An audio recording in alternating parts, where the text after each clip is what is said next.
नमस्कार दोस्तों, मैं जयलक्ष्मी संस्कार स्कूल से। आज हम देखेंगे कि आज 26 मई को पेंशनर्स के लिए क्या नई खबर है।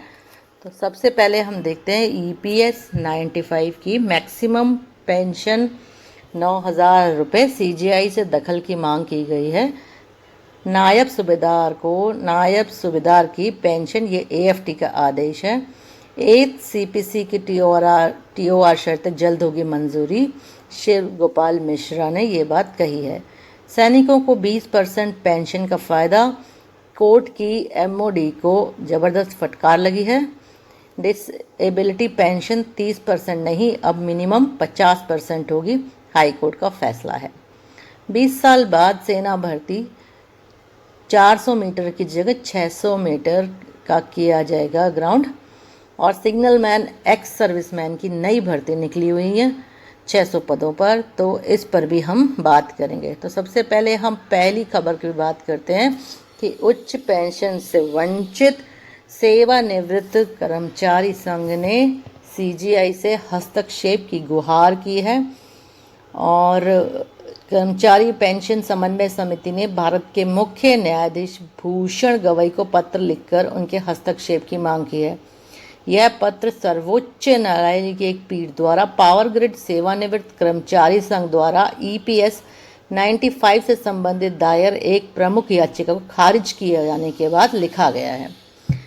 समिति ने दावा किया कि सर्वोच्च न्यायालय के फैसले ने 1 सितंबर 2014 से पहले सेवानिवृत्त हुए जो हमारे कर्मचारी हैं, वरिष्ठ नागरिकों को उचित पेंशन लाभ से वंचित कर दिया गया, तो उनको CGI से इसकी गुहार लगाई हुई है। वे पेंशन 9,000 की मांग कर रहे हैं।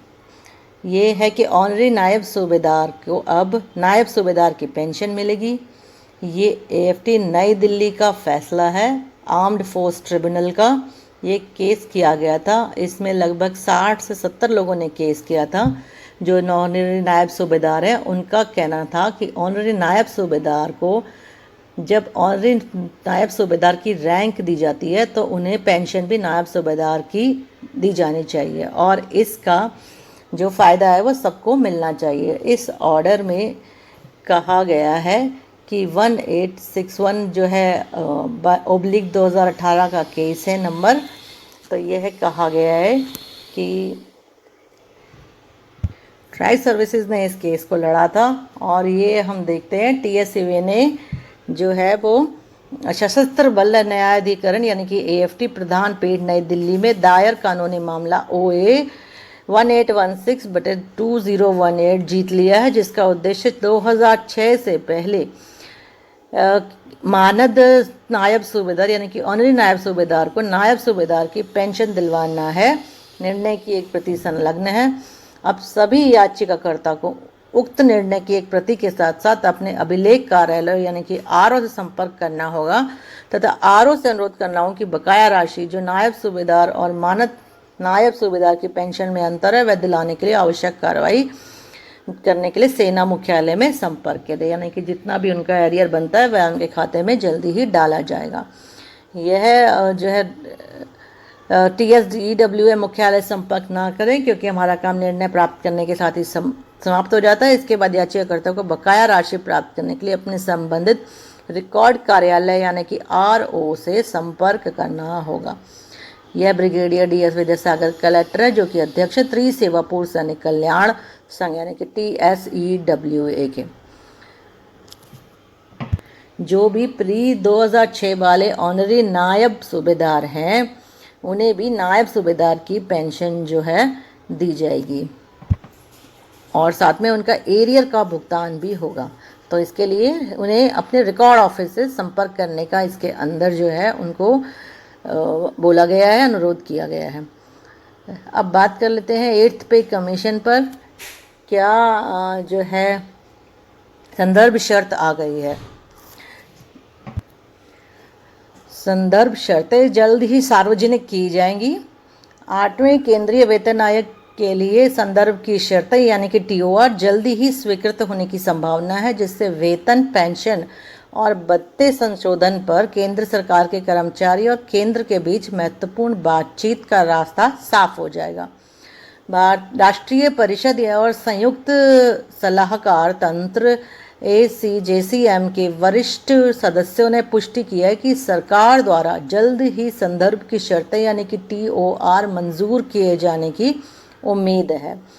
तो सबसे पहले जो मांग है वह स्थिरता को रोकने के लिए अव्यवहार्य वेतनमानों का विलय स्तर 1 को स्तर 2 के साथ, स्तर 3 को स्तर 4 के साथ, स्तर 5 को स्तर 6 के साथ संयोजित करने का प्रस्ताव दिया गया है। दूसरा है कि 12 वर्षों के बाद पेंशन के परिवर्तित हिस्से की बहाली जो कम्यूटेशन है वह रोक दी जानी चाहिए। नेक्स्ट है संसदीय सिफारिशों के अनुरूप प्रत्येक 5 वर्ष में आवधिक पेंशन वृद्धि।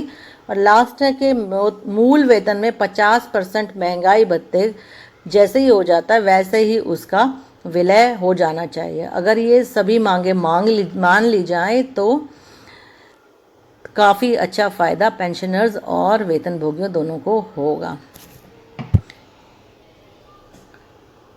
एक और अपडेट आई है कि हाईकोर्ट ने पूर्व सैनिकों के विकलांगता भत्ते के प्रति केंद्र के असंवेदनशील रवैये की निंदा की है। बता दें कि सैन्य कर्मियों के खिलाफ केंद्र द्वारा दायर 3 संयुक्त रिट याचिकाओं को खारिज करते हुए न्यायमूर्ति संजीव प्रकाश शर्मा और न्यायमूर्ति HS ग्रेवाल की खंडपीठ ने कहा कि एक बार जब उच्च न्यायालय द्वारा कानून बनाने संबंधी अंतिम निर्णय पारित कर दिया जाता है तो भारत संघ के लिए सभी के लिए उसका पालन करना बाध्यकारी होता है। हम प्रतिदिन पूर्व सैनिकों को अपने अधिकारों के लिए AFT के पास जाते हुए देख रहे हैं। सर्वोच्च न्यायालय के अंतिम निर्णय द्वारा पहले ही स्पष्ट हो चुके हैं, तो उन्हें बार बार AFT जाना पड़ता, अदालत के चक्कर काटने पड़ते हैं। AFT के साथ साथ इस न्यायालय के समक्ष भी असंवेदनशीलता और सर्वोच्च न्यायालय के अंतिम निर्णयों का पालन न करने के रवैये के कारण अनावश्यक मुकदमेबाजी का बोझ बढ़ रहा है और हम भारत संघ द्वारा अपने स्वयं के पूर्व सैन्य कर्मियों के प्रति अपनाए गए दृष्टिकोण की निंदा करते हैं। ऐसा उन्होंने कहा कि ऐसा बार बार नहीं होना चाहिए। जो विकलांगता पेंशन है वह 50% मिनिमम दी जानी चाहिए। इसे 30% या 20% पेंशन नहीं दी जानी चाहिए। 50% से कम विकलांगता पेंशन नहीं होनी चाहिए। एक और बड़ी अपडेट है कि अग्निवीर सेना का 20 साल बाद बदलेगा ग्राउंड। 400 की बजाय अब 600 मीटर का होगा दायरा। दौड़ में सिर्फ इनका होगा प्रवेश। तो जो दायरा है, जो ग्राउंड का दायरा है, वह 400 से बढ़ाकर 600 मीटर हो जाएगा।